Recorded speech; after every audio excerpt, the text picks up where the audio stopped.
Hello guys, ഞാൻ രാവിലെ നേരെ ട്രിവാൻഡ്രത്ത് പോകട്ടോ. ഇതുവരെ ചെയ്ത പ്രൊജക്ട് ഒന്ന് കാണിച്ചിട്ട് അതിലെന്തെങ്കിലും തിരുത്തണോ വേണ്ടേ എന്നൊക്കെ നോക്കാൻ വേണ്ടിയിട്ടോ ഞാൻ പോകുന്നത്. ഞാൻ കോളേജിൽ നിന്ന് നേരെ ക്ലാസ്സിൽ പോയി നിൽക്കി, കുറച്ച് AC ഇട്ടിരിക്കാം. ഞാൻ ചെന്നപ്പോൾ അവിടെ ആരും ഇല്ല. അങ്ങനെ ഞാൻ സാറിനെ വിളിച്ചു ചോദിച്ചപ്പോൾ സാറ് പറഞ്ഞു ഒരു അരമണിക്കൂറിനുള്ളിൽ വരുന്നു. അപ്പം ഞാൻ നേരെ ക്യാൻറ്റീനിൽ പോയി ഒരു ചായക്കടക്കേക്ക് നാരങ്ങാവെള്ളം കുടിച്ചു. അപ്പോഴത്തേക്കും സാറ് വന്നു. എന്നിട്ട് നമ്മളിരുന്ന് എൻ്റെ ക്വസ്റ്റനെയറും കാര്യങ്ങളും എല്ലാം റെഡിയാക്കി. എന്നിട്ട് ഞാൻ നേരെ പോയി ലഞ്ച് കഴിച്ചു. പിന്നെയും കുറച്ച് കാര്യങ്ങളോട് ചെയ്ത് തീർക്കാനുണ്ടായിരുന്നു. അങ്ങനെ അതെല്ലാം കൂടെ ചെയ്ത് തീർത്താട്ടാ ഞാൻ തിരിച്ചിറങ്ങിയത്. ഞാൻ ഇവിടെ നിൽക്കുന്നില്ല, ഇന്ന് തന്നെ തിരിച്ചു പോവാണ്. ബിക്കോസ് ഉത്സവത്തിന്റെ ഇടയ്ക്കാണല്ലോ ഞാൻ വന്നത്.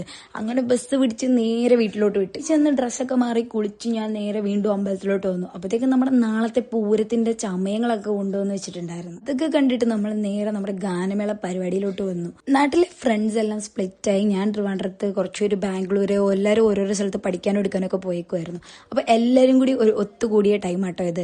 ഞാൻ ഭയങ്കര ഹാപ്പി ആയിരുന്നു. എൻ്റെ ഒരു എന്താണ് പറയുന്നത്, 2 ദിവസം ഞാൻ മിണ്ടാതിരിക്കുമായിരുന്നു. അപ്പോഴത്തെ എനർജറ്റിക് വൈബൊക്കെ തിരിച്ചു വന്നു ഗൈസ്. പരിപാടി കഴിഞ്ഞ് ഐസ്ക്രീം കൂടെ കഴിച്ചിട്ടോ നമ്മൾ വീട്ടിൽ പോയത്.